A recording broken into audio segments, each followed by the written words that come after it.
Eu tenho muito cuidado com as palavras, para também não criar uma impressão que a gente está super empolgado e já está colocando o Atlético na Série A. Volto a dizer, para mim o Atlético ele é favorito sim para o acesso. Em comparação aos times que estão no G4, em comparação aos times que querem estar no G4, eu vejo uma vantagem do Atlético muito clara e essa vantagem me deixa muito animado por entender que o Atlético ele tem toda a condição de enfrentamento contra qualquer adversário. E eu não vejo algo hoje na Série B que seja o grande ponto fraco do Atlético. Já existiu.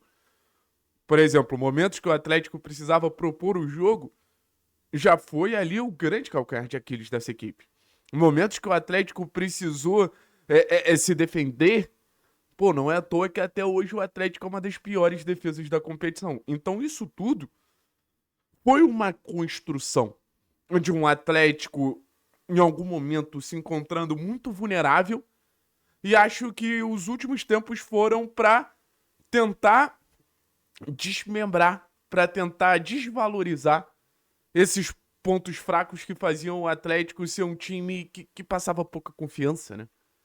Eu ouvia muito do torcedor do Atlético desde o campeonato estadual. Cara, não dá pra confiar nesse Atlético, não dá pra confiar nesse Atlético, não dá pra confiar nesse Atlético. E acho que finalmente a gente olha pro Atlético e a gente fala com tranquilidade.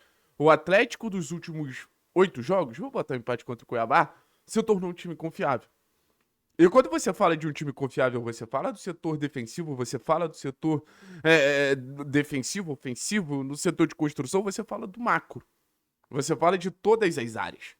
E eu acho que o Atlético se tornou um time confiável pelos jogadores que tem, mas por muito mais do que isso. Então eu vou pedir para você deixar o like, se inscrever no canal, para a gente tentar entender. A gente acabou de bater 31 mil, o sonho dos 32 tá vivo. Para a gente entender aqui com vocês o que faz o Atlético nesse momento sobrar na Série B. E quando eu falo sobrar, é que eu acho que realmente nesse momento o Atlético sobra. Ou seja, em comparação aos outros times, o Atlético tem muito mais a oferecer. E eu acho que isso parte muito de um cenário que é, claro, o Atlético, ele amadureceu durante a competição. E amadurecer não é simplesmente melhorar. O processo de evolução também aconteceu. Mas o processo de amadurecimento que eu quero destacar aqui é o Atlético, ele custou a entender o que ele precisava para se preparar para cenários diferentes. E agora ele sabe. O Atlético agora ele tem total consciência o que é um jogo dentro de casa. O que exige um jogo dentro de casa. Como o time tem que se comportar num jogo dentro de casa. E da mesma maneira de um jogo fora de casa. O Atlético ele sabe que para ter a bola, ele precisa de jogadores específicos. Para ser mais reativo, ele precisa de outros jogadores. E às vezes o mesmo jogo vai pedir isso. E você vai ter que ter comportamentos diferentes em cada situação. Então eu acho que é muito mais do que resultado. Eu acho que é sobre consciência. O Atlético é um time consciente do que precisa fazer. E para alinhar essa consciência, o Atlético tem as ferramentas necessárias. E aí eu vou ser bem sincero com você, eu acho que sempre teve. Só que o Atlético ele entrava num dilema, que é um dilema muito comum no futebol brasileiro, que é: a gente segue uma rota que a gente acha o ideal em todos os jogos ou a gente vai se adaptando jogo a jogo? E no final das contas, o Atlético precisava se adaptar jogo a jogo. A Série B é uma competição muito plural para você acreditar que uma estratégia só vai fazer com que o Atlético consiga competir da mesma maneira em todos os jogos.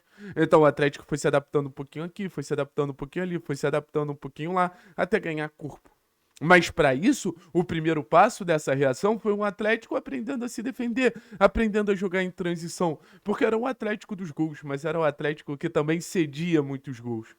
E a partir do momento que começou a se defender melhor, começou a ter esse jogo de transição como um ponto de apoio muito forte, começou a vir os resultados, começou a vir a confiança, e aí o time pôde crescer, o time pôde evoluir ao ponto de optar por um jogo mais protagonista, um jogo mais dominante. Não é fácil você ser protagonista e também não é fácil você ser um time reativo. Mas você entrar em campo entendendo o que a partida precisa de você e o que você precisa fazer, transforma tudo em algo mais claro. Transforma tudo em algo mais consciente. Isso aí eu falo com toda a certeza do mundo. Então, no final das contas, o Atlético ele tá numa posição em que é uma posição de desfrutar o processo. O Atlético ele passou por situações muito complicadas ao longo do processo, até que ele começa a colher. E esse processo ele passa pelo Barbieri, ele passa pelo início do trabalho do Odair, ele passa pela instabilidade do trabalho do Odair dos 7 jogos sem vencer. Então não foi no estalar de dedos que o Atlético virou uma máquina, não foi no estalar de dedos que o Atlético virou uma super equipe, muito pelo contrário. O Atlético, ele demorou muito a atingir o nível que a gente imaginava que ele poderia atingir. E vou ser bem sincero, a sensação que eu tenho é que o Atlético pode ainda crescer mais. Mas o que o time apresenta hoje, volto a dizer, já é suficiente para estar na primeira divisão do ano que vem.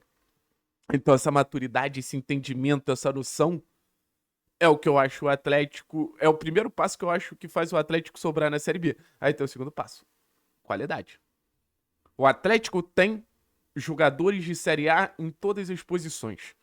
Santos poderia ser o nosso goleiro de Série A com tranquilidade. Aí você tem a chegada do Arthur Dias, Léo, Aguirre, Teram, querendo ou não passa uma estabilidade ali. E do meio pra frente, aí o leque de opções é muito grande. Nas alas, Benavides, Esquivel, eu volto a dizer, tem time de parte de cima da tabela de Série A que não tem essa dupla de laterais de alas que o Atlético tem, com as características diferentes, o Esquivel mais construtor, o Benavides mais agudo. Aí você tem no meio campo o Zapelli, cara, pra mim um dos melhores meio-campistas do futebol brasileiro, pra mim, entre os 5 melhores, com capacidade de dar ritmo ao jogo, capacidade de ser dono da partida. Aí você tem um pouquinho mais à frente o Dudu, que é um excelente prospecto, um jogador que ainda oscila, mas que tem momentos de gênio, assim como o Leozinho.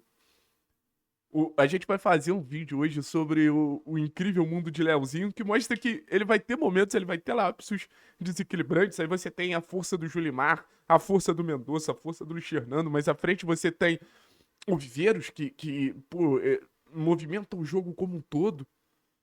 Então o Atlético tem ferramentas. O Atlético montou um elenco em que se não rendesse, estaria muito na conta do Odair. O Odair fala que a responsabilidade é 70% dos jogadores e 30% dele. 70% dos jogadores agora que as coisas estão funcionando. Mas ele, de alguma maneira, precisava fazer esse elenco funcionar. E fez. Então, hoje o Atlético sobra na Série B. Hoje o Atlético transborda na Série B. Porque tem tudo e mais um pouco pra estar na Série A do ano que vem. Eu, com todo o respeito, acredito que vai estar. Pelo menos pra mim, nesse momento, é o favorito. Chegar numa boa fase é ótimo. Chegar numa boa fase com sustentação, com critério, com argumentos, é muito melhor. Mas muito melhor mesmo. Valeu? Tamo junto, Anas.